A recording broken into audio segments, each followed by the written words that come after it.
Hello, my dears. My name is Mariana, and welcome to my channel. So in honor of the spookiest day of the year, I thought I'd talk about the spookiest woman of all time. And learn some stuff. So grab a brew, grab a familiar, and let's get started.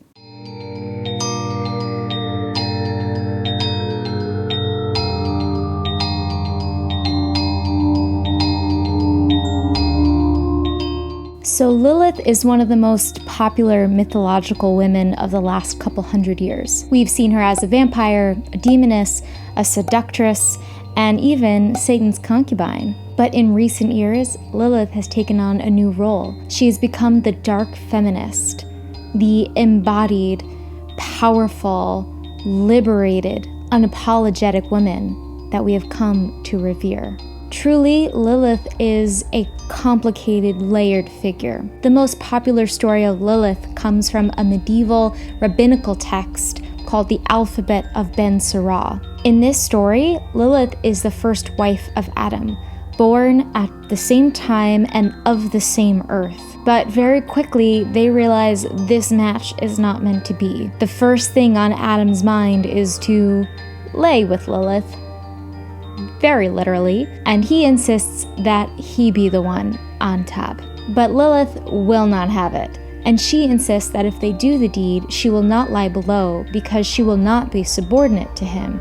She will not be of lesser status. Lilith says, "We are equal to each other inasmuch as we were both created from the earth." After a while of arguing, Adam complains to God that the woman he made for him is malfunctioning, and God tells Lilith she has to listen to her husband or else she's going to be exiled from Eden, and that would be pretty miserable. But Lilith doesn't care, and in fact she flies away screeching the unknowable name of God that somehow she knows. And after a while, it's kind of lonely in Eden, and God tries to get Lilith back, saying that if you don't come back, I'm going to have to curse you to be a demoness who devours her own children for eternity. But Lilith says, so be it. Because to her, that fate is better than one of eternal subordination. Now, to the modern mind, this is pretty freaking feministy. But there's something to keep in mind about this text. This was not at all meant to be a feminist revision of biblical mythology. It was most likely written as satire, possibly even a commentary on the horribleness of women, as if saying, "You thought Eve was bad." But though most of us have come to know her through this medieval text or this medieval story, Lilith actually has ancient roots born in Babylon and Sumeria. The story of Lilith is first seen 5,000 years ago in the Epic of Gilgamesh, and even hinted at in texts before that. Originally, she was a handmaid of the goddess Inanna, the great sky queen, and Lilith was somebody who appeared extremely sexually independent, extremely grounded in her body and her own autonomous power. But in the Epic of Gilgamesh, Lilith appears as a witch who's infested Inanna's sacred hulupu tree, and for some reason, Inanna herself can't expel her from it. Only Gilgamesh, the patriarchal warrior hero, is able to exorcise her, and as he does, she goes shrieking and flailing into the wilderness like a deranged owl. And though these stories may seem a little bit more demonic than witchy, I really believe these are the mythologies upon which the witch was born. Because while a demon is not necessarily any particular gender, it's a manifestation of evil, Lilith is very specifically tied to her identity as a woman. Her female body is an intrinsic attribute of her specific devilishness, and the same can be said about the archetype of the witch. In her book Masculine Shame, From Succubus to Eternal Feminine, Mary Ayres explains that as men rose to power in the ancient world and patriarchy took hold, the need to dominate and subdue the feminine was the only way to make safe connection to the female other. Women had to become powerless and weak to be dominated, but not all could be so easily subdued. Not all women could become fragile maidens and demure mothers and helpless old ladies. Even then, some women would never be Eves. They could only be Liliths.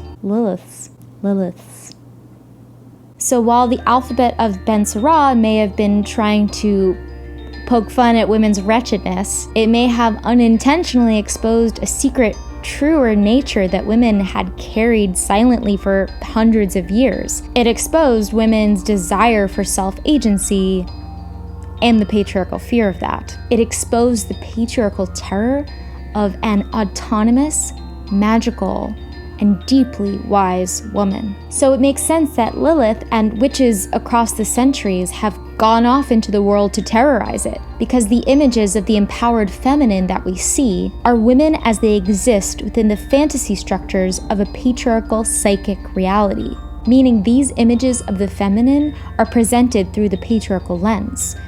They're devious, dangerous, and the potential root of its destruction.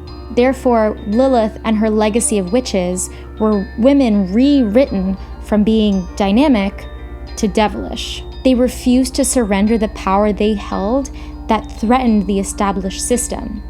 They refused to be victims of patriarchy. So today we celebrate Lilith and recognize her truth and the truth of all witches, that they are women of powerful abilities, total independence, and a radical, rebellious sense of self-worth. And that's why now, more than ever, the witch is rising. Today, more and more people are exhilarated and empowered by the archetype of the witch because they recognize it for what it really is. The symbol of the one thing that truly threatens patriarchy, a powerful ass woman. And of course, it's not only women. Though the archetype of the witch is connected to the female body, we all carry that archetype internally. We all can express it in our own ways, in our own bodies, regardless of gender. So even though patriarchy continues to send the witch away or present her as terrifyingly as it can, she continues to linger around us, calling those who are ready to embody her legacy. She still hovers around us and haunts our patriarchal brains, remembering all the ways we've wronged her and threatening to devour us whole. Because to the patriarchy, a powerful, magical woman is literally that scary. So this Halloween, if you're dressing up like a witch, get the hat, get the broom, but remember why she is truly so terrifying. Embody her sexual force. Trust in her natural, incorruptible power. Be like Lilith, the first witch and the first badass feminist.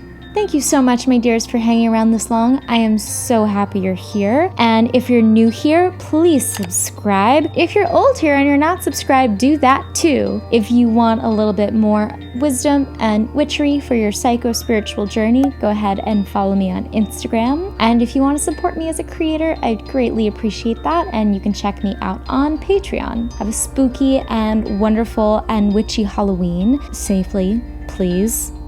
Socially distance. So I'll see you next time, and have a beautiful, meaningful, witchy day.